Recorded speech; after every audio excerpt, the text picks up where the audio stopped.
We'll see exactly how they decide to lead. I think that's going to be really important in this set. Yeah, I think the speed matching with these two players is going to be one of the most important things in this match because, you know, they both do have the Trick Room and Tailwind options. And they both have some Pokemon that are capable of dealing some huge damage. We do see the Durant and the Rhyperior straight away. Two of the Pokemon that are known to deal out some of the most physical damage in this format so far.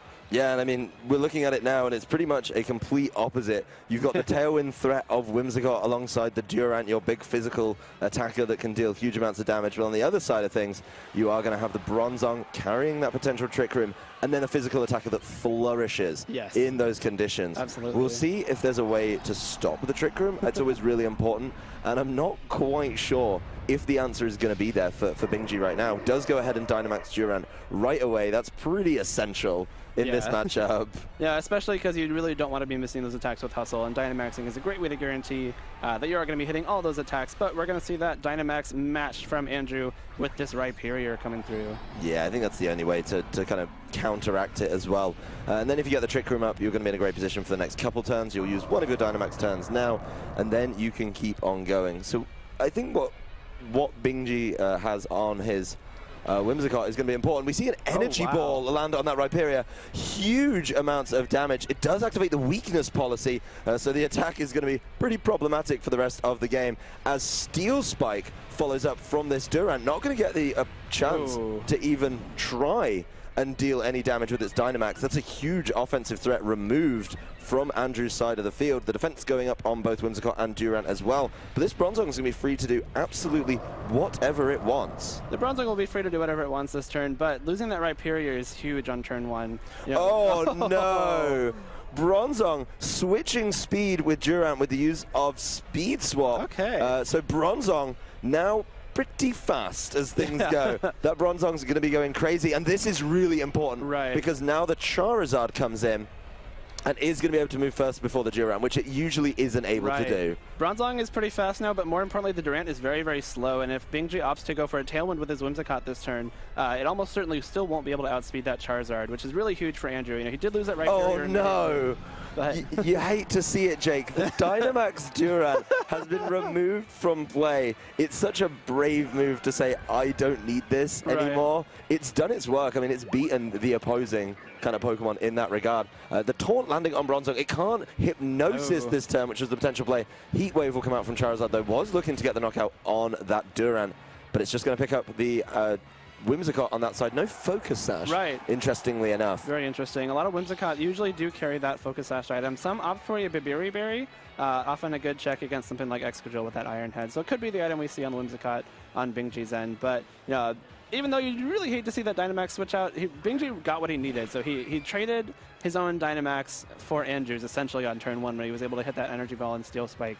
So even though now the Durant is back to its normal speed and back to its normal size, it will be able to outspeed this Charizard, which notably can't Dynamax because that Rhyperior already did. And so if it is running that Solar Beam, there's really no way for him to set up the Sun unless he does have that Whimsicott in the back, which means that this Milotic is going to be very threatening for Andrew's team. Yeah, Bronzong leaving the field immediately, not wanting to do anything while it's taunted. May not even have a particularly good option in that regard, and Whimsicott takes the field instead.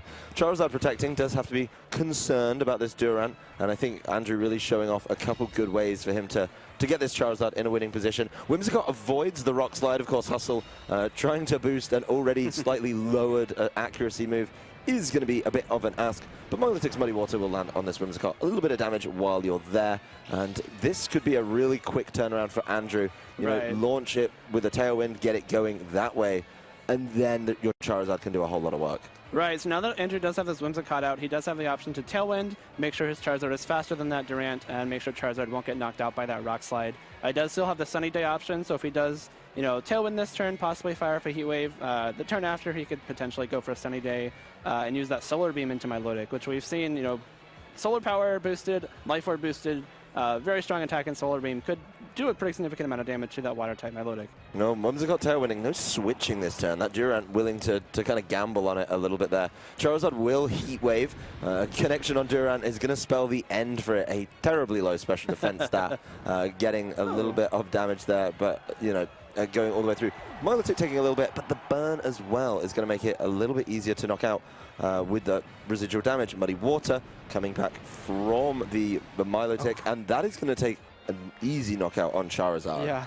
Oh, that critical hit. A little might be important there. Milotic not really known to have the highest special attack, but Charizard also not known to be the bulkiest Pokemon, so hard to say whether that critical hit mattered. The burn on Milotic, somewhat unfortunate for Bingjie, but it really just means that the leftover recovery is going to be negated by that burn. So essentially, the turn Andrew needed there, the Heat Wave into Durant certainly prevented the Charizard from being knocked out by Rock Slide, but that Muddy Water from Milotic was able to finish off Charizard anyway, so possibly a little bit too late for Andrew to kind of make a comeback here. Yeah, I mean, here's something that's kind of interesting to look at. The offensive pressure provided by each side of the field is wildly different. Right. You've got a Bronzong and Whimsicott on that side, which honestly could have maybe 2, potentially 3 attacking moves between them. And then on the other side of the field, you've got a Conkeldurr, which is known for dealing huge damage. Yeah. And a Milotic that's able to sit there and consistently fire off attacks. So an interesting kind of predicament, I think, for Andrew to try and work his way out of. He's going to be limited on what he can attack. Conkeldurr protecting. The Fake Tears heading right into that protect as well. The Ice Beam from Milotic, though, could make this pretty much a lost cause. Whimsicott taking that very comfortably, though, as Hypnosis heading towards that Conkeldurr again. It can't go towards Milotic. It's already burned. And, yeah, it looked like there was going to be all the efforts trying to deal with this Conkeldurr. Right, so Conkeldurr, a Pokemon that usually doesn't run Protect. Assault Vest is a pretty common item for it, but we actually do see that Flame Orb instead on Conkeldurr. And that's really important, because now he's not going to be able to be put to sleep. Right, no, he can't be put to sleep. A Mach Punch will most likely be able to take out this Whimsicott. It's at very low health, and that Guts boost will be very strong for the Conkeldurr. Notably, Andrew gets to learn a bit about information about Bingjie's team. He knows that the Milotic is carrying Ice Beam. Oftentimes they opt for Icy Wind instead. And we do know that Conkeldurr has Protect with that Flame Orb. So, maybe some information he can use to possibly make Game 2 go a little bit better in his direction. But looks like Bingjie will be able to clean up this first game pretty easily from here. Yeah, Bronzong is going to launch a Body Press towards the Milotic. Interesting option on Bronzong, but a nice little adaptation to see. Not doing huge amounts of damage, though, and Bronzong against these two, probably not. No, definitely not. Body Press is a cool move because it uses your defense stat instead of your attack stat when you're attacking with it. So if, for example, you get intimidated, you're that -1 attack, it actually doesn't matter. Body Press will be using that defense stat, which has not been lowered by Intimidate. Also notably, it is super effective against Rhyperior, and we did see that weakness policy on Andrew's Rhyperior, so it's actually a very good way to activate your own weakness policy if you do get these two in Trick Room. Yep, the Muddy Waters coming through again from Milotic. Just trying to wear down this Bronzong, but it's taking good damage, exchanging decent amounts. The Guts and the boost with that, making this a nice easy pickup for the Conkeldurr at the end. And Bingjie taking game 1 with some pretty bold plays, I'd say. Yeah, I know. Bingjie played that very well. At the beginning, that first turn, we often don't see Energy Ball on Milotic, so that could be a possible tech for the Rhyperiors that he noticed his team might struggle a little bit against. That also did a lot of damage. Rhyperior, known to have that Solid Rock ability, which decreases the power of super effective attacks. And even though Energy Ball is double super effective, Rhyperior does have that Rock and Ground typing. Whimsicott not really known to be a strong attacker, so possibly tells us a little bit about how that Whimsicott might be trained. Yeah, I mean, that was, I think, some really interesting information to give up. I know Whimsicott, usually it takes a Moonblast. Right. But at the same time, if you've got that extra slot and you can get Energy Ball in there, I mean, taking out the Dynamax Pokemon, yes, it was a trade because of the forced switch, but, it was, I think, a worthwhile trade in the pacing of the game. Yeah. No, especially losing that Rhyperior, that was essentially one of Andrew's 2 ways of dealing damage. And we saw he did bring that Whimsicott and the Bronzong, neither of which are going to be threatening too much damage at once. And so if he was able to eliminate that Rhyperior, essentially make Andrew's Trick Room option moot. If you're going to Trick Room with Charizard, not necessarily the best idea because Charizard is so fast. So, yeah. Pretty much limited Andrew's options immediately at the start of the game, and Andrew had a hard time coming back from that. Yep, well, we're back into team preview. If you're in Andrew's shoes, you're kind of the one asked to make the adaptations. I think if you lose game 1, you have to look at what you can do better. What do we think Andrew is thinking right now? Obviously, we saw some pretty audacious plays with Speed Swap and, some shenanigans he can get up to with the Bronzong, but he's kind of revealed that now. A little bit, yeah. The Speed Swap is actually a really cool option on this team because, Bronzong is so slow, and if you're opting not to use that Trick Room, then you could essentially force something to be slow and either switch out like we saw with the Durant or just deal with its lower speed. The Rhyperior seems to be like a good bring against Bingjie's team. You just have to obviously not lose it before it attacks. So, yeah, don't let it get doubled into. Right, yeah. So if you're planning to bring it again, maybe find other ways to support it. Butterfree is known to have that Rage Powder attack. We've you know, possibly talked about that max befuddle if that's an option for Andrew there too. So, yeah, a couple of different things he could do to possibly support his team a little bit better. But you know, that Durant is actually super threatening to his team because, you know, we've seen the rock slide. It's capable of using that max rock fall. Obviously, it has that max steel spike that we saw, so it throws a lot of damage onto Andrew's two main attackers. Yeah, I mean, it causes problems. And the fact that now a lot of people have started putting the life orb on it, really, when you play the Durant team, it's just a straight commitment to, can you get knockouts with the Durant before it gets knocked out? Yeah. And if you can with the life orb, a lot of players looking at it now committing entirely to just attacking moves. No protect on the Durant. Another reason it probably switched out in the face of the Charizard. True, yeah. But you've got 4 moves with great coverage across the board, so you can always hit super effectively. Yeah, I'd be hard-pressed to find something that wasn't hit at least neutrally by one of Durant's attacks. Yeah, its coverage is extremely wide, like you did just say. So, yeah, Durant looking to make another impact here. We do see that Whimsicott Durant lead from Bingjie again, but Andrew switching it up this time with that Butterfree and Whimsicott. Yeah, I mean, definitely a complete turnaround from Andrew. You did mention, of course, the Befuddle, or G-Max Befuddle. Could be an interesting option here, but Butterfree not known to appreciate rock-type attacks. Definitely in the not. slightest. Not even a little bit. Both these Pokemon, actually, on Andrew's side of the field, could get really, really heavily hit by options from the Durant. Yeah. So we'll see exactly how they decide to play that one out. Yeah. We're going to go with that turn 1 Dynamax again. It looks like it is going to be the Butterfree on Andrew's end. We're going to see that G-Max Butterfree. So looking like Andrew might want to go straight for that G-Max Befuddle this time around. Possibly play with some rolls, maybe try to get some sleep, maybe some paralysis to lower their speed. And if the Butterfree is maxing first, it looks like the Durant actually may not be maxing this turn. No, Durant not doing that at all. Butterfree falling for the taunt from Bingjie's Whimsicott there. He does respond with a Tailwind of his own, and we'll see exactly what the Butterfree went for. There it is. G-Max Befuddle coming down, landing on the Whimsicott, not taking the knockout there, but we'll see exactly what results we get from it. It's poison on the Whimsicott. And it's going to be asleep on the Durant. I can't believe he just let it do that. That's crazy. So Andrew clearly making a switch up here and getting exactly what he needed. So the Tailwind from his own Whimsicott, making sure the Butterfree was faster than the Durant on the opposing side of the field. The taunt from Bingjie's Whimsicott, possibly trying to catch a Rage Powder, even something like a Sleep Powder from the Butterfree. But Andrew seeing right past that, goes straight for that Befuddle, gets some really good damage off on the Whimsicott. That Poison's going to help chip it down. I believe in a couple more turns it will get knocked out by that Poison. And most importantly, the Sleep on that Durant. Make sure that he will not be attacking that turn. Yeah, well, we are going to see the Dynamax over on Bingjie's side this turn. Needs to start ramping it up, needs to make sure he can get something out of this Durant. But before he does that, he needs it to wake up. Yeah. That's going to be so, so important. Look at it, raging out while it's having a nap. Durant's not messing around right now. Whimsicott on Whimsicott on Andrew's side.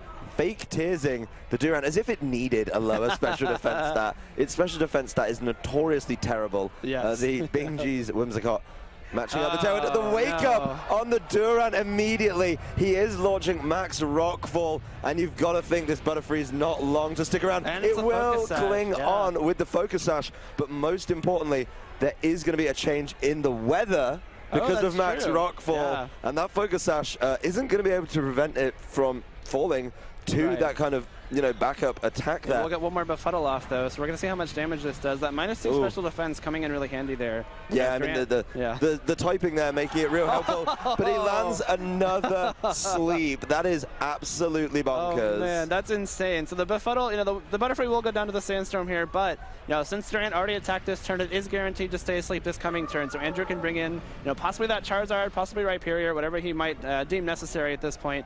The Whimsicott here on Bingjie's end getting very low and actually getting knocked out by the combination of the Sand and Poison as well. Yeah. So, a really interesting turn there. Bingjie had made a massive gambit there, you know, Dynamaxing that Durant while it was asleep, hoping it would get that first turn wake up, and it did. But Andrew's saying, no, go back to sleep, Durant. Yeah, the Befuddle there being such a problem. A mix-up from game number 1 from Bingjie. Yeah. He didn't bring the Chandelier in that game. And what I'm curious about here is the ability on Chandelier. I know there's been debate on it. I know people have been talking about, you know, what's better for it and all that.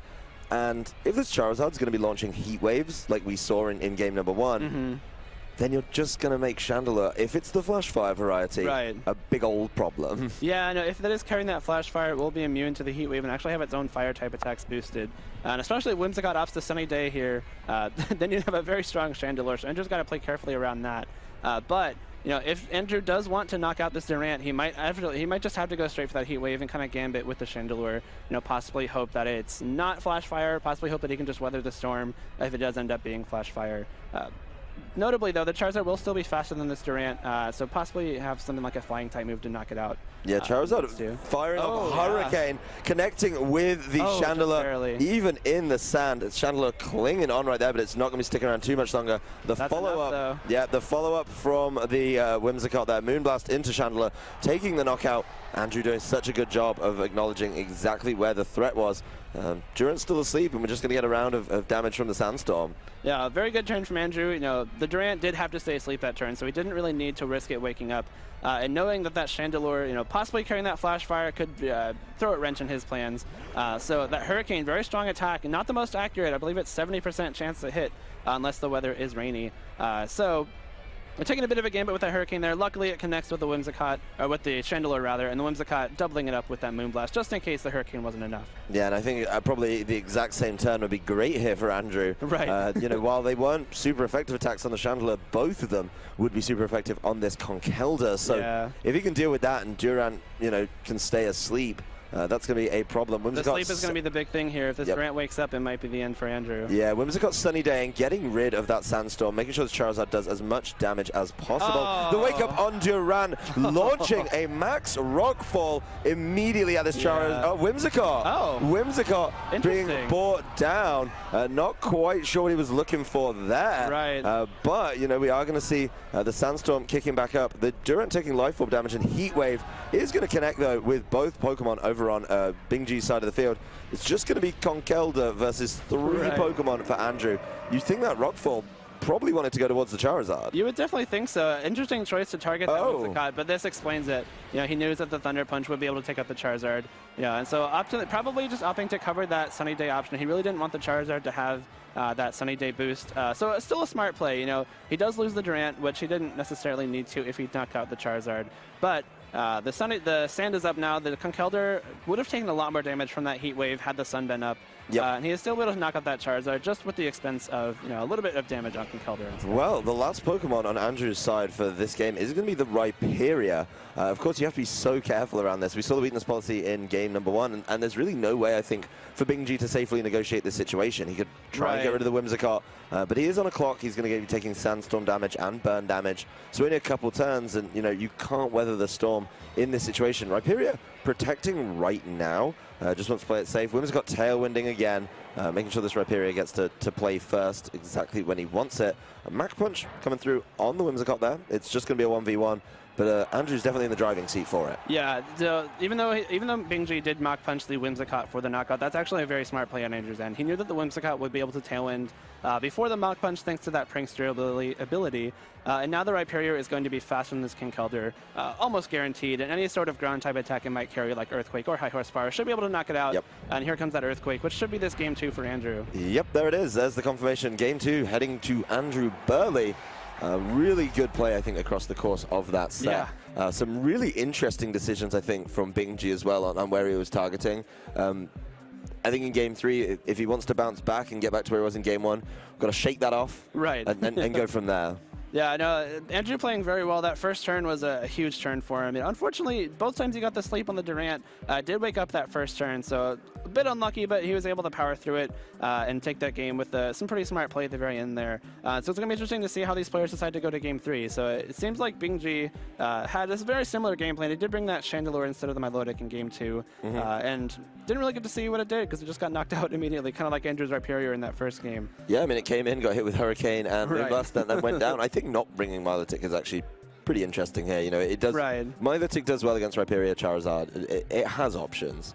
Yeah. So I'm curious as to why Bingjie left that on the bench for game number 2. But you know, maybe he was feeling real confident in that Chandelier Flash Fire, switch in, take the Heat Wave play. Right. So Milotic does have that super effective Muddy Water against both Charizard and Rhyperior, but if the sun is up, the Muddy Water is not going to be doing much damage, and the Charizard has the option for the Solar Beam or the Max Overgrowth if he does Dynamax that Charizard. So yeah, it's kind of a given back and forth with the Milotic there, but Chandelure is immune to those Fire-type attacks, so it supports Durant a little bit better in that regard, unless you just take a Hurricane immediately. So yeah, Hurricane and a Moonblast on the way, first turn of the game. Andrew, you know, obviously Befuddle isn't a guaranteed sleep, but when you hit those sleeps that you need, this game can be really in your favor. Would you lean back into the Gmax Befuddle play? I don't know if I'd lean into it. It's certainly a great option for Andrew here. We saw how well it worked this time around, but you know, he did get those 2 sleeps on the Durant, and it's a 1 in 3 chance each time. So about a 1 in 9 chance there to get those 2 sleeps in a row. So you know, maybe he's feeling lucky. Maybe he's feeling like that's his best option, and he's going to go for those sleeps again. But you know, I don't think it's a strict necessity. You know, if he went back to his game 1 plan with the Rhyperior and Bronzong, you know, that seems like it could be pretty strong against Bingjie's team. You just have to worry about that Conkeldurr with those strong fighting type attacks. But obviously, you gotta manage your resources a little bit better. If we have another turn 1, you know, lose the Rhyperior Dynamaxing situation, that's probably not a great thing for him. Yeah, it's probably not ideal in those regards. We'll see exactly what changes Bingjie makes, if any. Seems pretty confident in the Durant Whimsicott lead, and honestly, as a lead, it is a potent one. Right. It's a tough one to navigate around. As if Durant needed any assistance with its speed, you just throw up a Tailwind and you're doing well. Yeah, especially because Andrew's team doesn't have any Pokemon that use that Intimidate ability, so you can lead Durant really without much fear. But actually, Bingjie switching it up this time, and so is Andrew with this Duraludon. Yeah, it's going to be a change from both players. Chandelier alongside the Whimsicott for Bingjie, and the Duraludon alongside the Whimsicott for Andrew.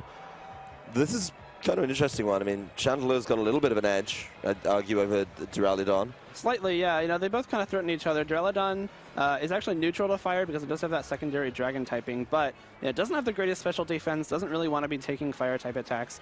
And Chandelure obviously threatening this Whimsicott with a very strong fire type attack. But Duraludon, I believe, naturally a little bit faster than Chandelure, and if it is carrying something like a Draco Meteor, could threaten a lot of damage. Yep, well, we'll see exactly how these two match up. I think the Whimsicotts are going to be pretty equal.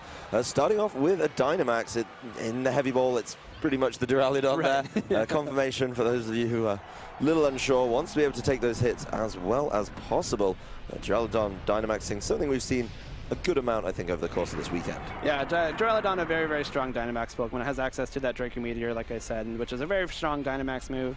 And also has, you know, Max Steel Spike as an option, which is a very strong Dynamax move as well. Yep, well, the Tailwind starting out on Bingjie's side from his Whimsicott, matched immediately by Andrew. No shocks there. That's what most Whimsicotts do when they face each other down on the field. Turn number 1. The Chandelier moving first with the Heat Wave, though. Whimsicott on Andrew's side removed immediately, and Duraludon taking it so well, though.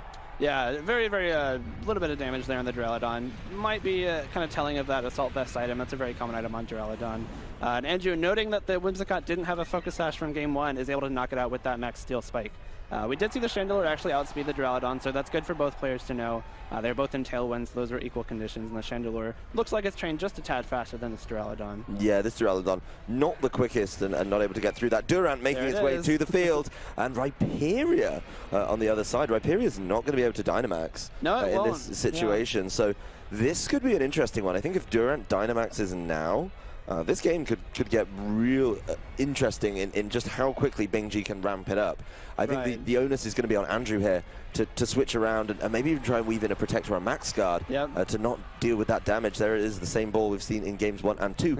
Durant with the Dynamax. There it is, yeah. If this Durant, you know, opts to target this Duraludon, if it is carrying that Assault Vest item, it actually won't have that Max Guard option, so he does have some pretty guaranteed damage in that slot. It's just a matter of if this Durant has an attack that can hit this Duraludon for some big damage. Possibly a Max Quake, but it's hard to tell. Yep, Rhyperior is going to protect itself this turn. Doesn't want to get caught by a Steel Spike, particularly when it's not Dynamaxed itself. The Max Quake landing from this Durant. It's based off the move Stomping Tantrum, which does... Oh, it hangs on. It takes it very, very well. Yeah. But the special defenses are going to be boosted over on Bingjie's side, which certainly helps against this Duraludon. There's a little bit of health removed. Heat Wave obviously landing into the Protect of Rhyperior, and we're going to see how much it does to this Duraludon. It does cling on very comfortably, and a Max Wormwind heading back the other way. That's going to help out with the attack stat on Durant, which might be really, really important. Chandelure taking it real well, though.